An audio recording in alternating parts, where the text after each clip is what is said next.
বলছি তো সেই সময় এসো।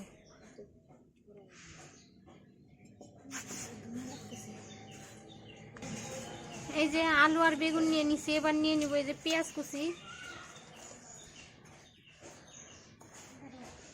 কাঁচামরিচ কাটা অনেক, এবার দিয়ে দিব এই যে কাঁচামরিচ,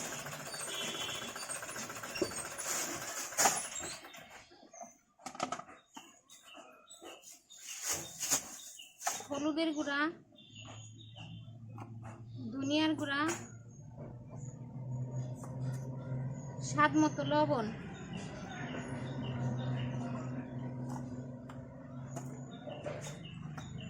এবার হাত দিয়ে খুব ভালোভাবে চটকায় চটকায় মাখায় নিব। সরিষার তেল দিয়ে কিন্তু এরকম শীতের সময় আলু বেগুন ছোট মাছ চচ্চড়ি হাতে মাখিয়ে করলে খাইতে খুবই ভালো লাগে।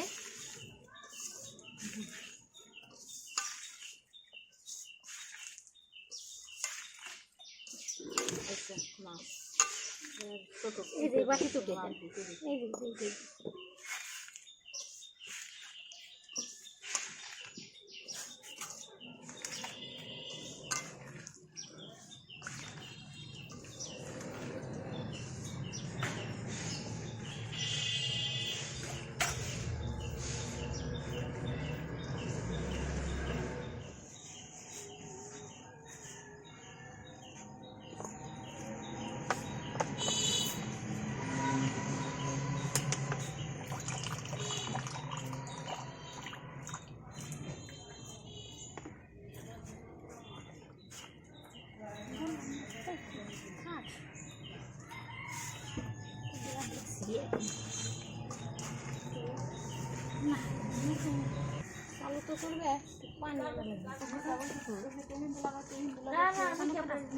যারা ইউটিউব থেকে আমার ভিডিওগুলা দেখেন তারা অবশ্যই সাবস্ক্রাইব করে দিবেন, পাশের বেল বাটনটি ক্লিক করে দিবেন যেন নোটিফিকেশন আপনার ফোনে চলে যায়, ভিডিওটা দেখতে সুবিধা হয়।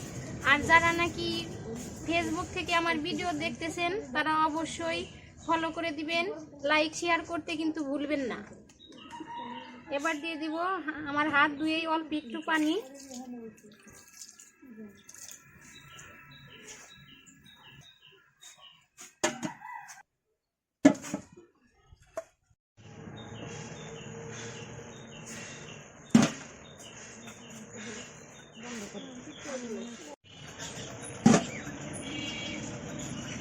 এই যে এবার দিয়ে দিব ধনিয়া পাতা কুচি,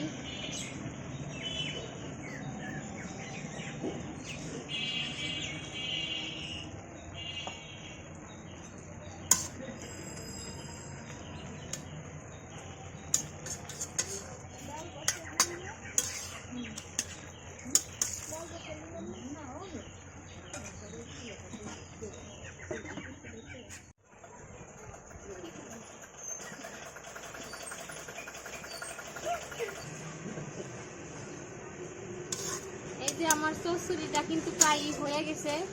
আর এই যেহেতু চচ্চড়ি করবো ঝোলটা একেবারে শুকনা শুকনা করে নামাবো।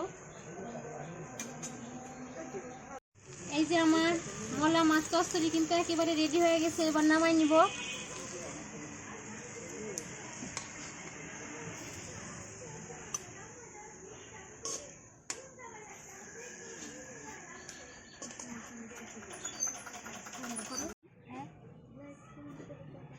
ওইটাই ভিডিওর ভিতরে বলে দিছি।